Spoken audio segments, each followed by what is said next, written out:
and welcome to the latest installment of the Fireside Chat series that myself, John Shidaki, and Cameron Nayland are doing as part of the Open Publishing Fest. Today, I have the honor of having a special guest straight from maternity leave, Ginny Hendricks, here to talk about her career and her work within Metadata 2020. So first off, thank you very much, Ginny, for taking the time. I know that you're not only in dealing with the pandemic, but also dealing with a new baby. So thank you for taking the time. That's cool. I was in lockdown anyway before everyone else. So yeah,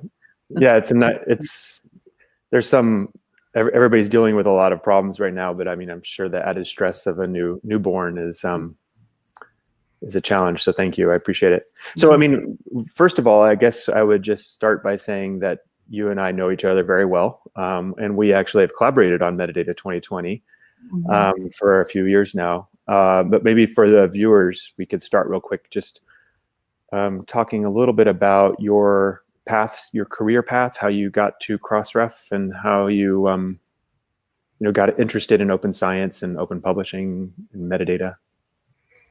Yeah, so I don't know if I was really in publishing ever, really, directly. Certainly not the kind of more established publishing. I never worked on a journal, I never launched a book, but I always worked on platforms and products.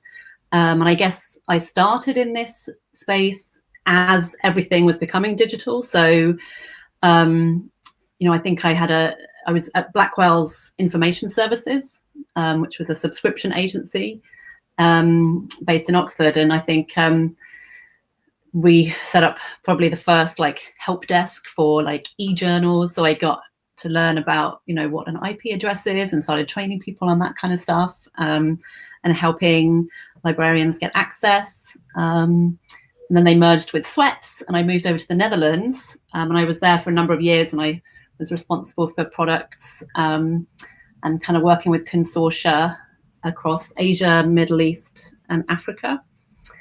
And yeah, while I was in the Netherlands and interested in this space, there was this big other company down the road, Elsevier, and I was lucky enough to get to work on Scopus for, at the very beginning, pre-launch. So got a real good exposure to things like user-centered design and direct contact with researchers and providing tools for them to search and communicate their work. And of course, that involved a lot of citation data and other metadata. So I learned a little bit about the structure of publishing outputs. So I worked for a publisher, but not really in their publishing division. It was quite separate, a little bit, the feeling of a startup, but with obviously the massive resources of Elsevier, but quite a small team. And then they became my client when I went freelance, set up a consulting business and worked on all sorts of things like mobile apps when they used to be a thing. And yeah, just got into a range of stuff, lots around communications and research. And then the Crossref job came up. I've been there 5 years. 5 years. Yeah, wow. Yeah. Kind of amazing. So since you've been at Crossref, you've been working on a lot of different projects.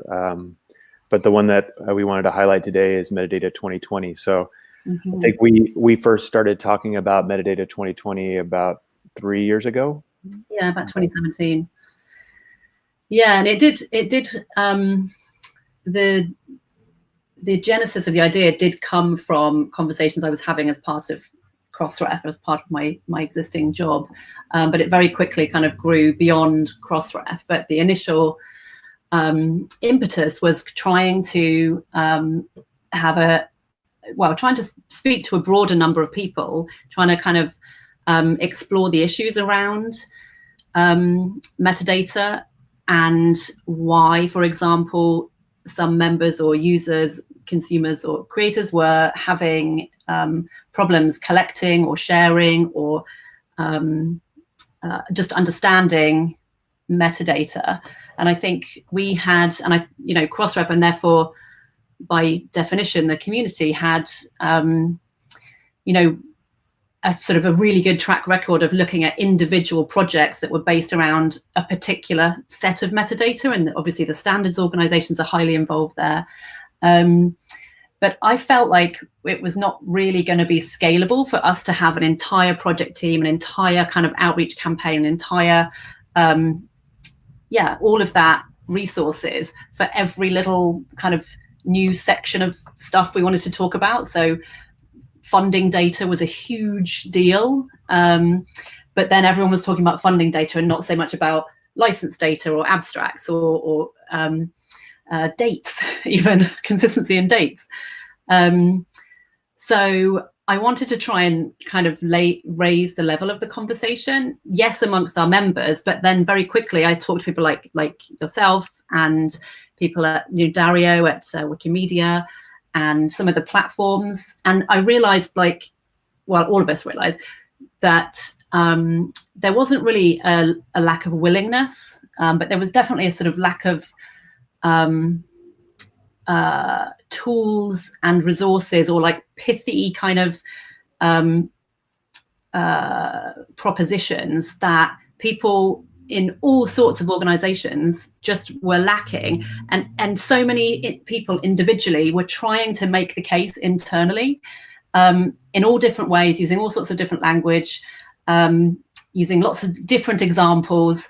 And, pretty much everyone has like their favorite metadata topic, like license data, for example, or some people are particularly interested in funding data. But I really thought that wouldn't it be cool if we could create a set of resources that could be interchangeable for any kind of organization, a library, a repository, a publisher, just to kind of highlight the end value and the downstream implications of really, really good metadata. So it's been very it's been, I think the biggest challenge has been trying to keep it at that level. But one of the best things has been just the involvement from so many different people, like over 100 people kind of jumped on it. So it grew really quickly, a little bit totally out of my, control. But, you and I got involved fairly early, or I got you involved fairly early, and you agreed to chair this group of advisors. And then very quickly we formed community groups. And what I liked about those was that they, even though it was like a group of funders or a group of researchers or a group of publishers, there were a few common themes that came out, like language, like how do we raise these things with researchers that we all touch at some point in our various work. And so then we sort of moved it into this project phase. And I think, where we're at now really is we've produced a few resources that are really useful, and it is sort of a snapshot in time, really. But yeah, we're thinking and having conversations about how we can package these things up, and what's going to be like the legacy of Metadata 2020 sort of thing. Like what are we going to give back to people? Yeah, I remember in the early days, 3 years ago, we were talking about what is success, right? If we get to the year 2020 in the future, and we know we want this project to be something that is kind of an exact time frame and come out with some actionable items, what would it be? And one of the main things we talked about was just changing the dialogue. So really speaking to what you're saying here is that often metadata is either been thought of as something that librarians do, or that standards organizations do, or metadata is something that is broken down to a single element. Like you're saying, we have the funding people or the organizational ID people, and these are all like individual communities. But can we change the dialogue so we can build those connections? Can we change the dialogue so people can think of the quality of all of that instead of the individual communities within metadata?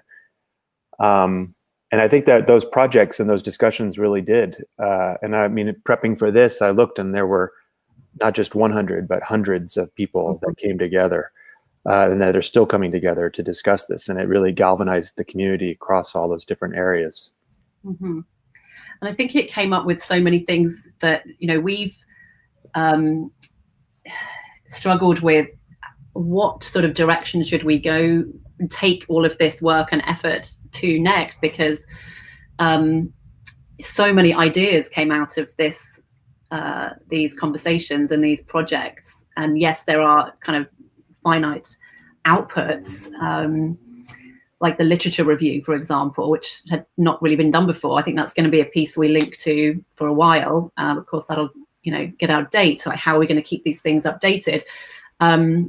What would be ideal is, and another option, another kind of direction would be, we had ideas about like, why don't we have like actually build something that kind of demonstrates a record, metadata record, like traveling through time to future generations, or between subject areas across country borders. And that is still something I would love to do one day, but that obviously will cost a bit of money.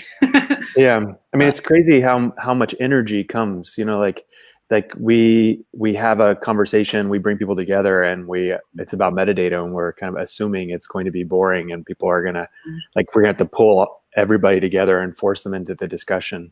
Yeah. And then you put them in the room, and everybody's like, no, I get it, I get the value, and I'm energized, and I've got 1,000 ideas of how I want to help this initiative. Yeah. It's amazing how much energy there was. Yeah, definitely. It still is. And still is, yeah.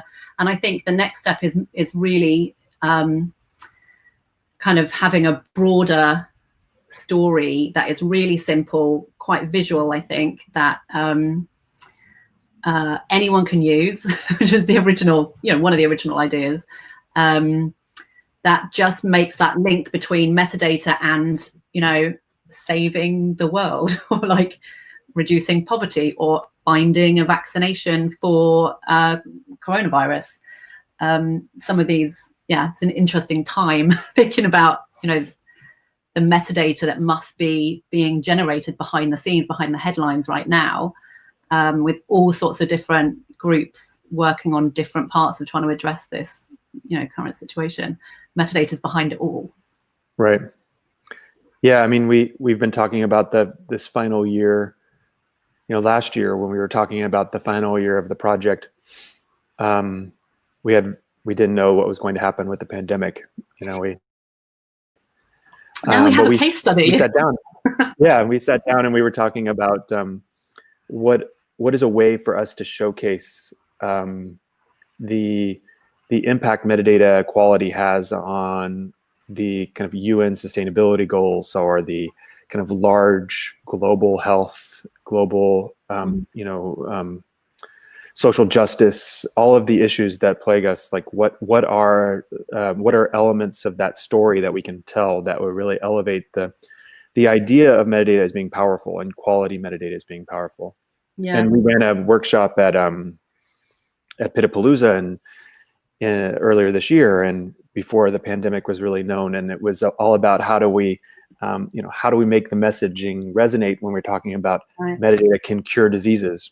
And then you fast forward 3 months, and we actually are like seeing examples, and it's connecting those examples back to previous examples where there were and there still are other social justice and public health problems that exist that metadata actually can and should have been able to help us with in the past, and that should be able to help us with in the future, if only we could really focus on that metadata quality across the board. Mm-hmm. Yeah, absolutely. And we did talk to the UN as well, once or twice, and they were really keen to also figure out a way to make this link between what we think of as maybe fairly an operational, functional, and fairly kind of niche research communications act, and the global sustainability goals. So, how will metadata lead to zero hunger, or reduce poverty? Like you say, there's sort of end results that we all would hope for. Right. And in essence, that is kind of it's kind of the point of research communications at all, and all of the different fields of research, coming together. There are, I think, 18 goals, and I can't imagine any there isn't really any kind of research that isn't going to impact one of those goals or working towards one or more of those goals. Yeah. Yeah. So one of the things I found really fun about and energizing about the Metadata 2020 project is this idea of bringing people together that are from different communities. Mm-hmm. So often we have meetings or discussions where we say, "Oh, I wish researchers were here." And Metadata 2020 was one of those that actually had researchers in the room, that actually had funders coming to the table. Mm-hmm. And that's a success just, all by itself, like bringing everybody together. Yeah, like the first year just felt like, all right, we've kind of achieved something already, because these weren't necessarily groups that were talking to each other at all, let alone about metadata and things they might have in common. And they did actually find, we struggle with the same sorts of things, struggling to convince our C-level bosses to invest in metadata, and why that would be a good thing for the business, not even just leaving aside the kind of the actual community goals we just talked about. And there were a lot of I think some of those relationships have stayed, I think, as well. Like we've introduced researchers to funders and librarians to publishers who have they've gone off and formed their own little advisory groups or projects elsewhere. Yeah, and it was really nice. It has been one of the few projects. I mean, I work on so many different inter-organizational initiatives, and this one really felt quite self-organizing and really inclusive. And I think that's partly down to how we set it up. Like it needs to be really inclusive. It can't be this kind of elitist conversation. Right. And we had people sort of jumping in, jumping out. It was never like you need to be, put your name on a committee list and then, you need to be there at every meeting. You come when you can, you do what you can. And therefore we did have lots of, I think just a sense of like, it is metadata's for everyone. So. Yeah, it is interesting though. Like we've had a lot of support along the way. Like the project manager lead, Claire Dean at the beginning, and now Laura Paglioni is the project lead. Both of them have been great. Yeah. Like really highlighting the need for somebody that's good at that kind of a role to really not just understand how to keep the mission going, the project going, but also the mission. Mm-hmm. Excuse me. Really, them actually owning what we're trying to achieve was key. Mm-hmm. And so, I mean, there were, like you said, people coming and going, and allowing the ebbs and flows really made it for a very flexible project. And I think that's and some people really think that, like, people who like metadata really like structure, and some people really struggled with that. But we stood firm and we're like, no, if people want to talk about this subject, they need to be, we'll give them a space and a time to talk about that project. I think that was really important. Still really important. I would run other future initiatives just like that as well. Yeah, I learned a lot about it from the project. That you can't try to socially engineer people. They need to have their freedom. They need to be able to explore other things along the way. Yeah, and still will, not under the Metadata 2020 banner necessarily. Right. I think back in their own organizations.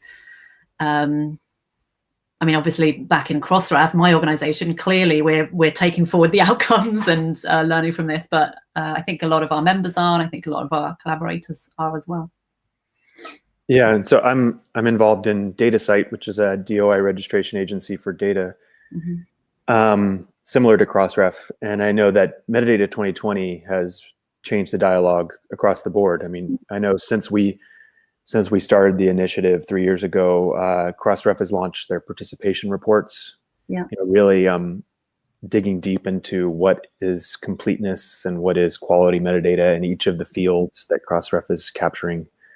DataCite's really been focusing a lot on how to kind of make sure that the metadata within DataCite is a higher quality. Mm. And it's kind of amazing. I mean, it's been a journey, and I think a lot has changed over the 3 years, but it's been amazing how much impact just that continuing thread of these 3 years has helped the whole community. Mm-hmm. Yeah. You mentioned participation reports, and they were very closely related projects. And we had this, actually some of the initial kind of interviews and research for Metadata 2020 really helped us shape what participation reports, mission and purpose should be. And before we had these broader conversations within Metadata 2020, we might have launched something that was a bit more like gamification, a bit more sort of competitive, a bit more kind of like, how can you, up your game? And, the Metadata 2020 conversations really helped, at least me, understand that, it isn't a lack of willingness. We need to actually understand and solve the problems behind the scenes. And not, a bit more carrot and less stick than it might have been.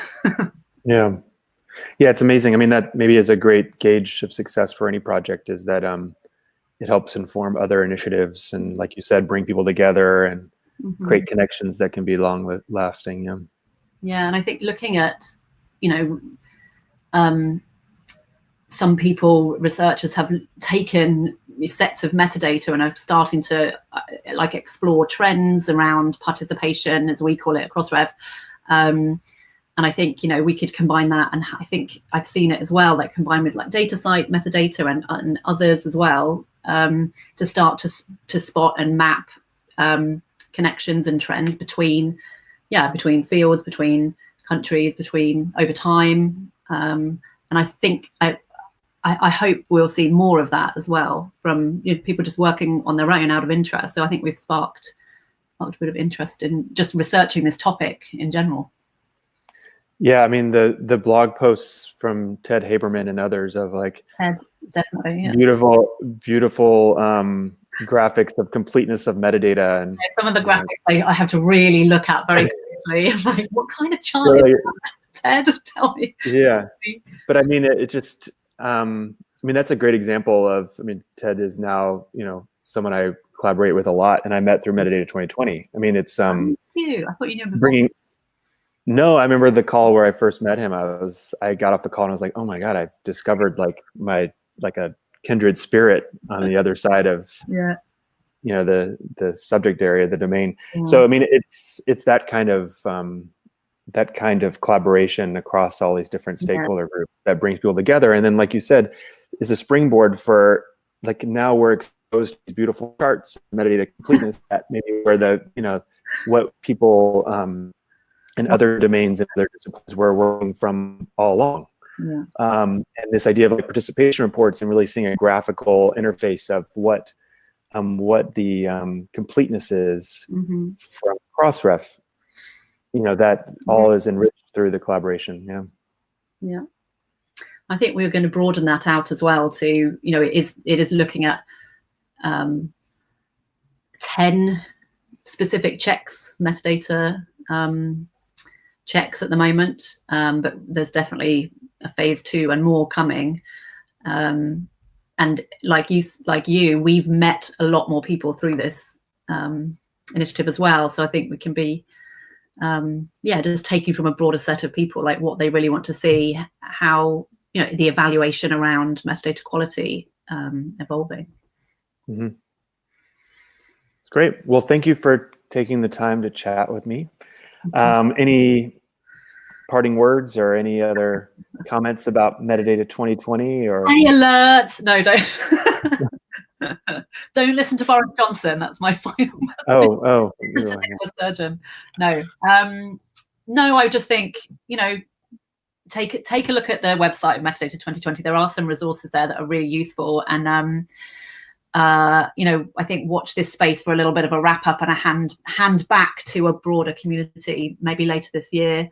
And think about what people who've been involved have could take back to their organizations to affect change and start to think about metadata as a broader mechanism to achieve big things. Yeah, I mean, we talked about this year 2020 being the year to celebrate everything we achieved in 3 years. So I think you're right. I mean, this is the year to celebrate, although I know the pandemic changes everything. Yeah, definitely. But if everybody that's been involved can find ways of celebrating what we've achieved in Metadata 2020, I think it'd be a great legacy. So yeah. Well, thank you very much for inviting me, and thanks for your involvement as well. Yeah, thank you. All right, thanks everybody for joining us, and the Fireside Chat series continues for 2 more days, so please check the listing on openpublishingfest.org, and we'll talk to you later. Thanks. Okay, we are off.